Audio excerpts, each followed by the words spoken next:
2025년 12월 1일 새벽기도에 오신 여러분을 주님의 이름으로 축복하고 환영합니다. 오늘 우리에게 주신 하나님의 말씀은 느헤미야 10장 1절부터 39절까지의 말씀입니다.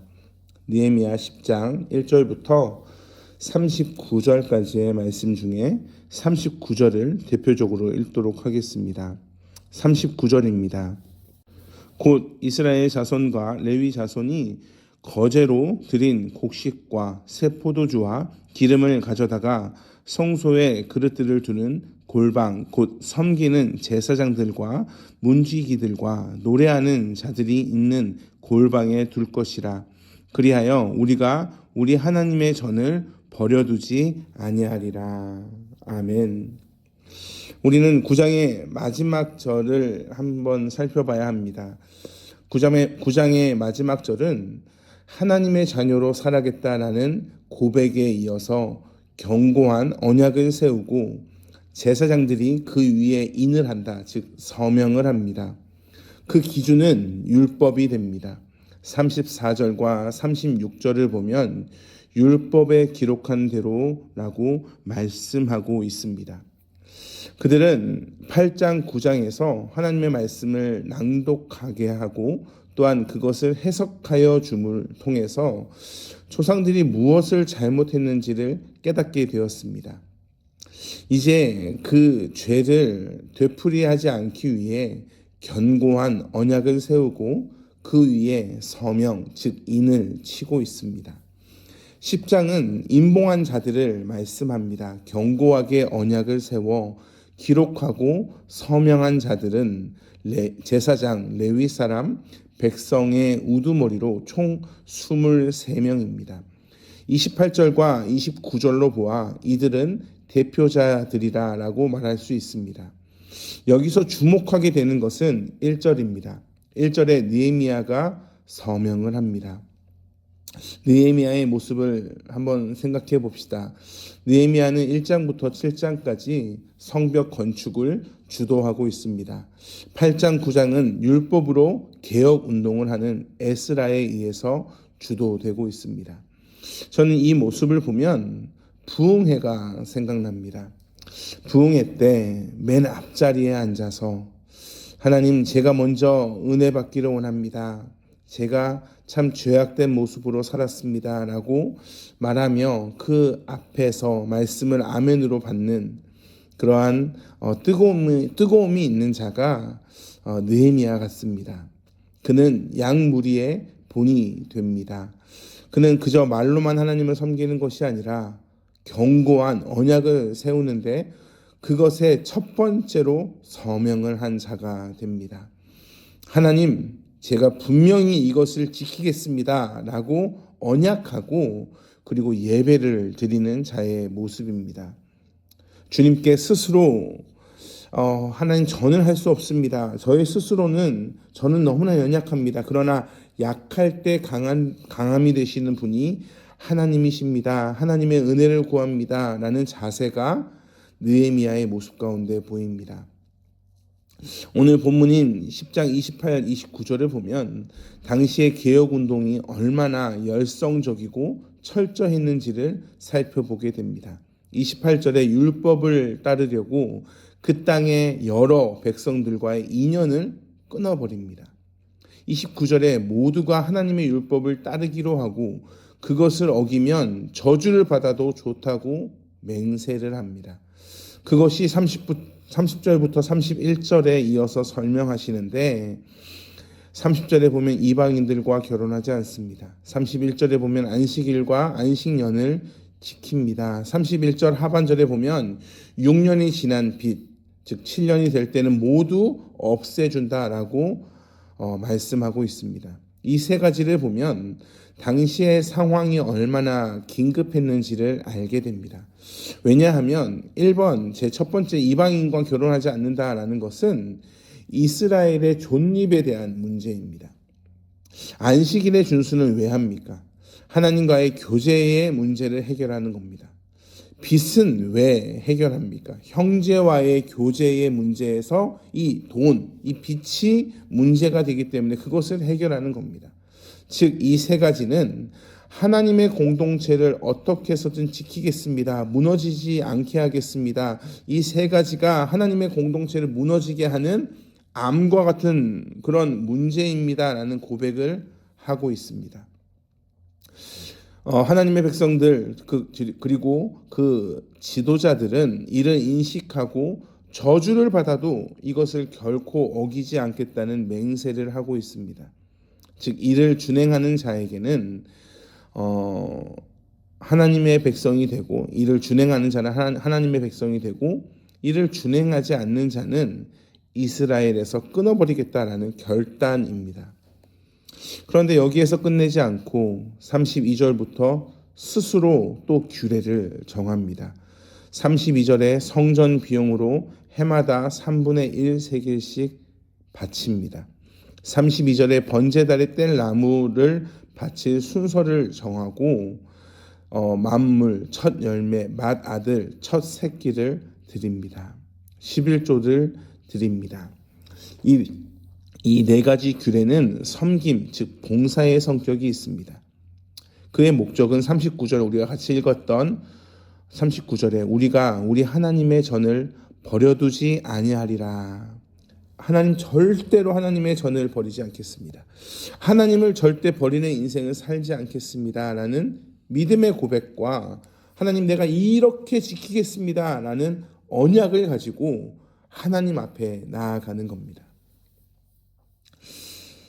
시골에서 아버지께서 목회를 하실 때 교회 바로 옆에 살던 권사님께서 새벽에 문 앞에 무엇을 놓고 갈 때가 있었습니다. 그해 첫 번째 수확한 작물이었습니다. 때로는 과일이었고, 때로는 쌀이었고, 때로는 야채들이었습니다. 물론 하나님의 말씀에 의하면 하나님께 바쳐야 합니다. 그런데 이 권사님은 하나님께 바치는 마음으로 목회자에게 놓고 갔습니다. 그 마음이 얼마나 귀한 마음인지, 하나님께 하나님 먼저 하나님을 내 인생의 최우선으로 두고 있는 이 권사님의 마음이 참 귀합니다. 왜냐하면 그 첫 번째 수확물이 사실 굉장히 비쌉니다.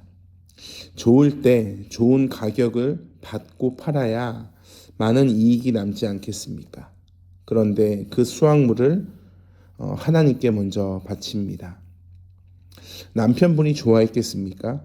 돈을 많이 벌어야 하는데 더 교회를 싫어할 수 있습니다. 그런데 지금은 그 권사님의 모습이 그립습니다.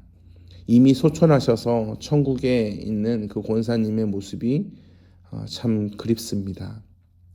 누가 보면 너무 유별나다, 누가 보면 저렇게까지 해야 되는가라고 하는 그리스도인들의 모습이 지금 너무 많이 없어졌습니다. 예배를 앞자리에서 듣고 은혜를 사모하는 모습, 첫 수확물을 하나님께 드리겠다라고 하는 모습, 관계가 끊어질지라도 혼인하지 않겠습니다라고 하는 모습, 재정의 주인이 하나님이십니다라는 믿음의 고백을 하는 11조를 드리겠다라는 모습. 그런데 오늘날 교회의 현실을 보면 믿음의 모습이 너무 쉬워졌습니다. 하나님을 너무 쉽게 믿습니다. 우리가 지금 무엇을 기다리고 있는가? 우리의 성공을 기다리고 있는 것 아닌가? 우리는 구약의 백성들의 이 모습을 다시 한번 돌아봐야 합니다. 그들은 메시아가 오기를 기다리고 있었습니다. 하나님의 나라가 완성되기를 기다리고 있었습니다. 우리는 그리스도가 오실 때까지 하나님을 믿는 그 백성의 순수성을 지켜야 했습니다. 그래서 안식일을 지켜야 했고, 안식년을 지켜야 했고, 당시의 상황이 얼마나 가난했는지 그들은 3분의 1 세겔을 드립니다. 3분의 1 세겔은 사실 굉장히 적은 돈입니다. 실질적으로 3분의 1 세겔은 사실 10,000원도 되지 않는 돈이다라고 신학학자들이 이야기합니다. 그런데 왜 이것이라도 드리라고 하는가? 성실하게 주님의 전을 최우선으로 섬기겠다라는 마음입니다. 그러나 하나님이 또한 넉넉하게 입히는 그 재물에 대해선 전체의 모든 것을 다 하나님께 드려야지만 그것의 10분의 1을 드리며 하나님께서 우리의 모든 것의 주인 됩니다라는 신앙의 고백을 하라고 명령하십니다. 왜 이 모든 것을 언약하며 인을 새기며 서명하며 지킵니까? 오직 하나님을 중심으로 살겠다라고 하는 믿음의 결단이기 때문에 그렇습니다. 그러니 그들의 삶이, 그들의 모습이 세상과 어떻게 다르겠습니까? 당연히 구별될 겁니다. 이방인과 혼인도 하지 않고 아무리 바빠도 안식일과 안식년을 지킵니다. 관계를 위해 하나님이 나를 먹이신다라는 믿음의 고백과 동시에 6년이 지난 빛은 받지 않습니다. 왜 그렇습니까? 우리가 우리 하나님의 전을 버려두지 않는다는 39절의 고백 때문입니다.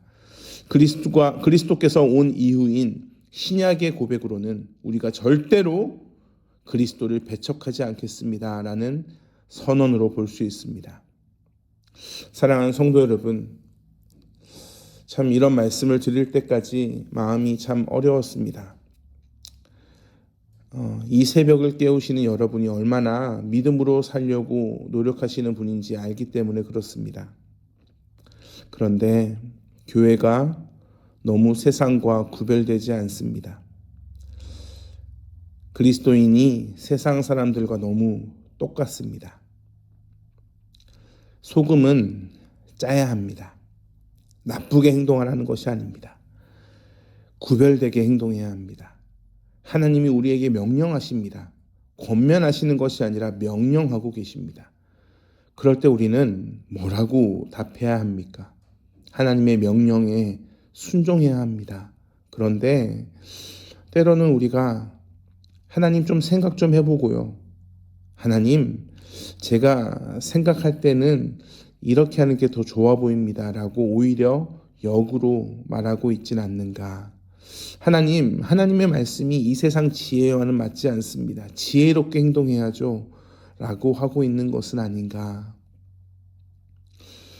사람의 지혜로 본다면 지금 이스라엘의 이 모든 결정은 굉장히 어리석은 결정입니다. 그러나 그들은 하나님의 말씀에 순종합니다. 어느새 교회가 사탄의 속삭임에 흔들려서 사실 많이 무너져 있습니다. 사랑하는 성도 여러분, 흔들리지 않길 주님의 이름으로 축복합니다. 교회는 세상의 동아리가 아니고 성도는 하나님의 군사입니다. 기도하겠습니다. 사랑과 은혜가 풍성하신 아버지 하나님, 교회의 머리 되시는 예수 그리스도의 명령에 순종하는 성도 되게 하여 주시옵소서. 우리의 모습 가운데 하나님 때로는 너무 소금의 맛을 잊어버린 것은 아닌가 돌아보게 하시고 하나님을 최우선으로 섬기라라는 그 생각으로 오늘 하루를 승리하며 살아갈 수 있도록 주여 힘의 힘을 더하여 주시옵소서. 감사합니다. 사랑이 많으신 예수 그리스도의 이름으로 기도합니다. 아멘. 우리 주 예수 그리스도의 은혜와 하나님의 풍성하신 사랑과 성령 하나님의 내주하시며 교통하시는 은혜가 세상과 구별되며 하나님을 최우선으로 섬기겠습니다. 믿음으로 고백하며 하나님의 나라를 꿈꾸는 모든 성도님들 머리 위에 그들의 가정과 그들의 사업 위에 영원토록 함께 하시길 간절히 축원하옵나이다. 아멘.